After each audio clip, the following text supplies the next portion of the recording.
I was sitting in my lawyer's office when she slid the document across her desk, and I remember thinking how strange it was that my hands wouldn't stop shaking. Not from withdrawal. I'd been clean for 8 months by then, but from something far worse. The paper showed a property deed transfer, dated 3 weeks into my rehab stay, with my signature at the bottom. Except I never signed it. The DocuSign timestamp read 2:47 a.m., and I was in a facility 200 miles away with no phone, no computer, no access to email. But there it was, my name, my consent, my property, all legally transferred to my son, Marcus. My lawyer asked me if I remembered signing it, and I told her the truth that made my stomach turn. Marcus was the only person who knew all my passwords. He'd set up my DocuSign account for me 2 years ago. And 3 days before I went to rehab, I'd given him my phone to keep safe while I was away. But that wasn't even the worst part. The worst part was the second document stapled behind it, a home equity line of credit for $340,000, signed the same night. The funds had been fully withdrawn 5 days later. My lawyer asked me where I thought the money went, and all I could say was, I think my son just stole my entire life. I need you to understand something. I worked doubles as a charge nurse for 23 years to buy that house. Marcus was my only child, and yes, I gave him everything, but I also thought I'd taught him honesty and loyalty. When I finally admitted my drinking had become a problem, he's the one who researched rehab facilities. He drove me to intake. He promised he'd take care of everything while I was gone, the bills, the house, my mail. He hugged me before I walked through those doors and said he was proud of me. I was 47 days clean when I got an urgent call from a real estate attorney named Patricia Holloway. She said my house had a new co-owner as of 3 weeks ago, and that co-owner had just accepted an offer of $890,000. Closing was in 16 days. I left rehab 3 days later, against medical advice. When I got home, Marcus was gone. His room was completely cleared out. He'd left a note saying he'd done this for both of us, that my half of the money, $445,000, was waiting in an account he'd set up, that this was him, saving us both. I called him 73 times. Every call went to voicemail. He'd blocked me. That's when I found the iPad he'd forgotten in the closet. It was still logged into his iCloud. The messages showed he'd been planning this for 7 months, long before I went to rehab. He'd researched how to forge DocuSign transfers, how to access my email remotely. His friend Devin had warned him it was illegal, that I could press charges. Marcus replied, "She won't.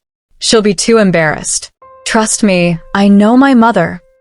There were emails showing he'd called the rehab facility beforehand, asking about their communication policies specifically to know when I'd be most vulnerable.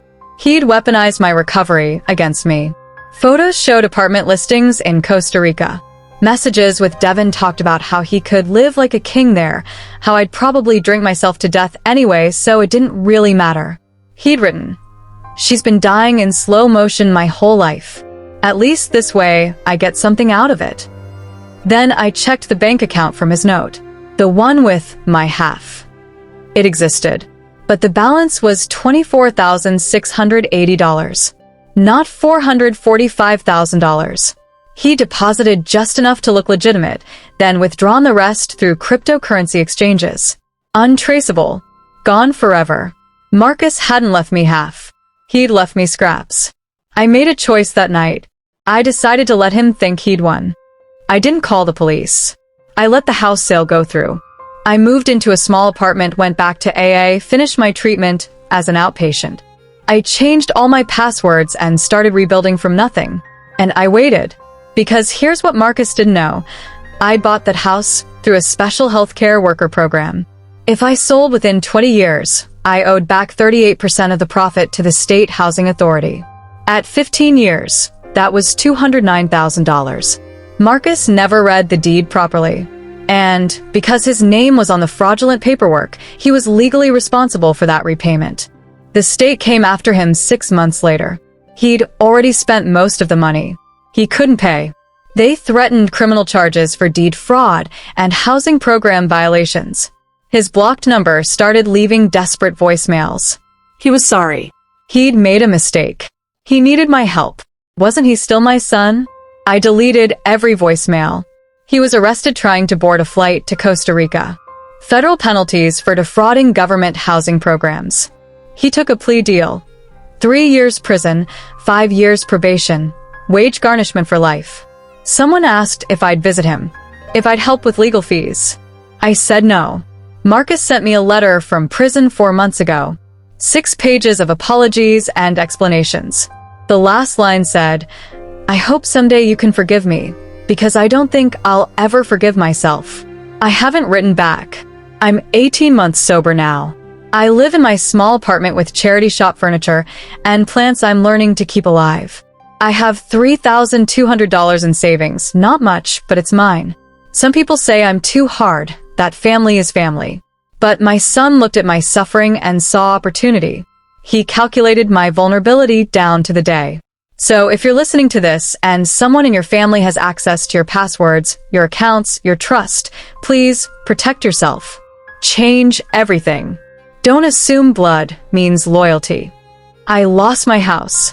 I lost my son. I lost almost everything I built. But I'm still sober. I'm still standing. And some days, that feels like winning. Even if it doesn't feel like enough, every story leaves a mark.